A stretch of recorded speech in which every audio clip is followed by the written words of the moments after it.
अपने पड़ोसी को बोलो ध्यान से सुनना, क्योंकि सुनना जो तुम सुनते हो आज उसके वचन से वो विश्वास पैदा करता है, और विश्वास के बिना तुम परमेश्वर को खुश नहीं कर सकते। आमीन। संडे मैंने आपको बताया था कि अगर आप सक्सेसफुल क्रिश्चियन बनना चाहते हो और वो मसीह बनना चाहते हो जो परमेश्वर के नजदीक रहे, तो आपकी लाइफ में ये 5 चीजें होनी चाहिए थी। वो कौन कौन सी थी 5 चीजें? पहला क्या था? हाँ, आपकी प्रेयर सेल्फ सेंटर्ड नहीं होनी चाहिए। आमीन। कि जब भी प्रार्थना करने के लिए बैठे तो सिर्फ अपनी प्रेयर कर रहे हैं हम। जब भी प्रेयर शुरू की तो अपनी प्रार्थना कर रहे हैं। जब भी प्रेयर शुरू की चंगाई की प्रार्थना हो रही है या जो मेरी जरूरत है उसके अनुसार प्रेयर हो रही है। इसलिए बाइबल कहती है तुमने जो मांगा वो पाया नहीं, इसलिए कि तुम व्यभिचार में उसको उड़ा दो। अब तुम मांगो तो पाओगे, क्योंकि तुम परमेश्वर की महिमा के लिए मांग रहे हो।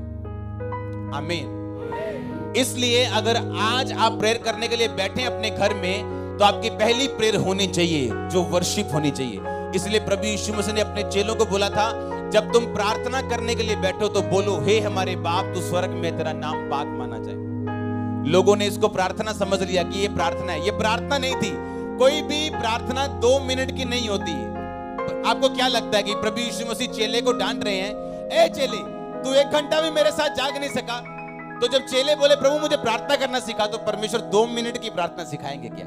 यीशु मसीह मिनिमम बोल रहे हैं कि तू 1 घंटा भी नहीं जाग सका मेरे साथ, डांट रहे हैं उसको।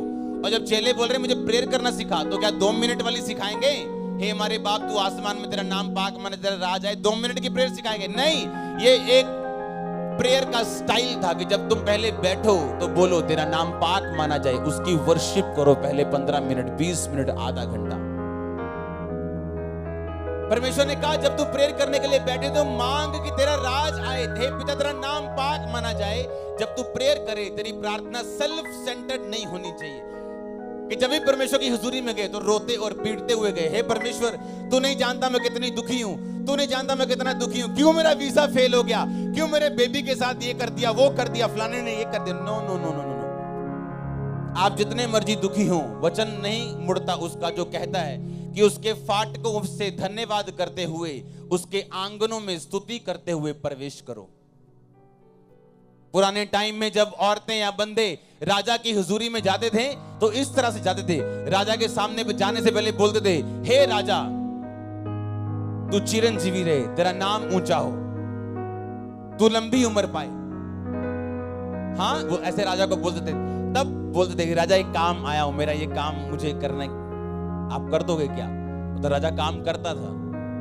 राजा के सामने निराश मुंह से जाने का मतलब ये होता था कि आपको राजा के ऊपर विश्वास नहीं है और आप राजा की ताकत पे भरोसा नहीं करते हो। और राजा लोग गुस्सा करते थे जब आप उनके प्रेजेंस में गिरे हुए मुंह और उदास मुंह के साथ जाते थे।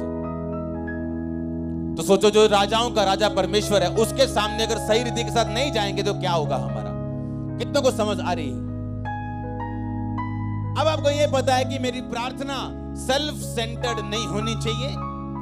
जब मैं प्रभु की हुजूरी में बैठूं, वर्शिप करूं, प्रभु को यह बताऊं, परमेश्वर मैं तुझे पसंद करता हूं, मैं तुझ में बढ़ना चाहता हूं, मेरी आत्मा को बचा, मैं प्रार्थना में बढ़ना चाहता हूं, मेरी कमियों को दूर कर, मुझे वचन समझने में सहायता कर, अपनी आत्मा से मुझे भर, अपने वरदानों से मुझे भर। और फिर आप अपनी प्रेयर बीच में डालोगे तो परमेश्वर मना नहीं करेगा।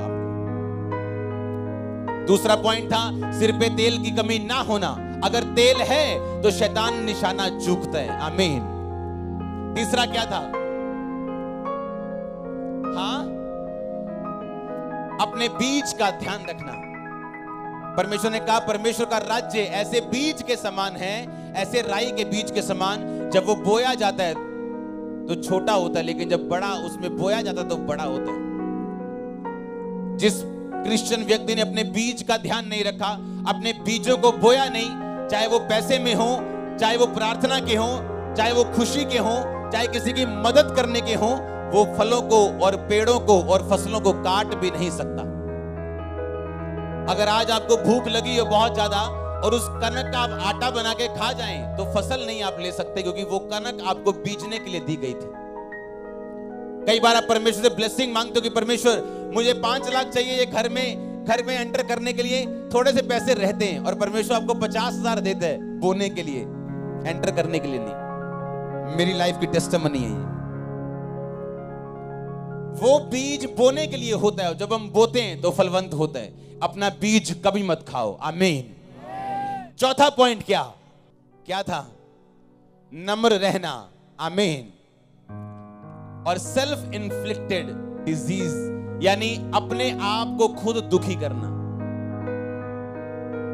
कैसे? जिस तरह बाइबल कहती है वो दुष्ट आत्मा वाला व्यक्ति अपने आप को पत्थरों से घायल करता था। अपनी बीमारी का कारण खुद होना, गलत खाना, अपना वेट बढ़ा लेना, बाद में प्रेयर लाइन में खड़े हो जाना, मेरे गोड्डे पे दर्द, प्रेयर कर दो। हाँ, चाहे डॉक्टर लाख बार बोली जाए कि आपके घर का पानी खराब है, आरओ लगवा लो, फिल्टर लगवा लो, नहीं जी पैसे नहीं है, लेकिन 20,000 का पित्ता निकलवा लेंगे, फिल्टर नहीं लगाएंगे। सस्ती चीज खा लेंगे गंदी वाली, वो कोई प्रॉब्लम नहीं है, पर डॉक्टर को जब पैसे देने पड़ेंगे वो ठीक है।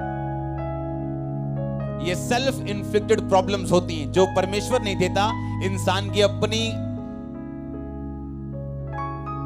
मुश्किल, उसकी अपनी ना समझने की ताकत, क्या बोलूं मैं इसको, उसकी अपनी इग्नोरेंस, इंग्लिश में बोलते हैं इसे, अज्ञानता की वजह से।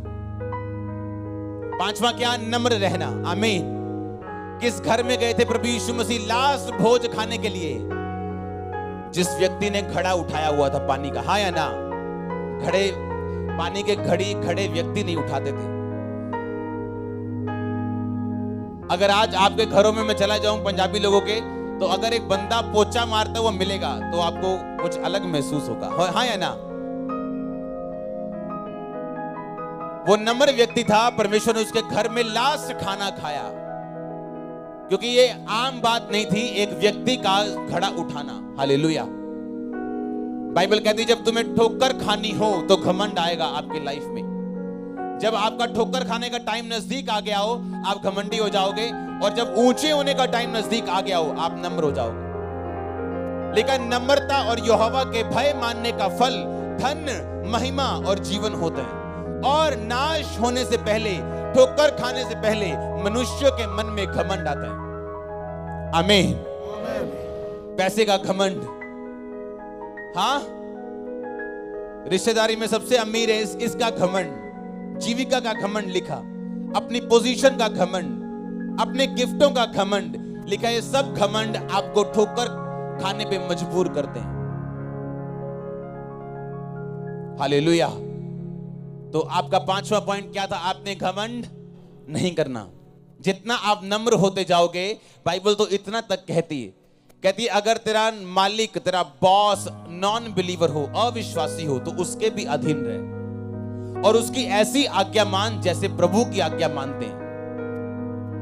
आज तो लोग जो क्रिश्चियन बॉस हैं उनकी आज्ञा नहीं मानते। आजकल तो लोग पास्टर्स की आज्ञा नहीं मानते हैं, जिनके मुंह से निकला एक वर्ड आपकी लाइफ को बना और बिगाड़ सकता है। तो जहां इस आज्ञाकारिता में कमी आती, वहां ब्लेसिंग्स में कमी आती है।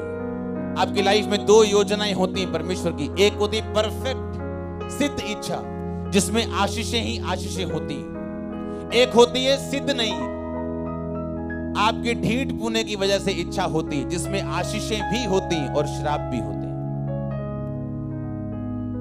आपको सिद्ध इच्छा में चलना है। आमीन।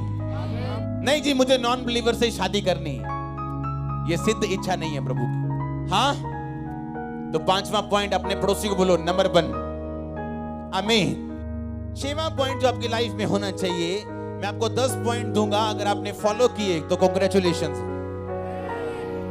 एक वचन मैं पढ़ूंगा बाद में, आपने उसे ध्यान से सुनना। यशायाह 55 उसकी 11 आयत में लिखा, परमेश्वर ने कहा जो वचन मैं अपने मुंह से निकालूंगा वो व्यर्थ मेरे पास वापस नहीं आएगा।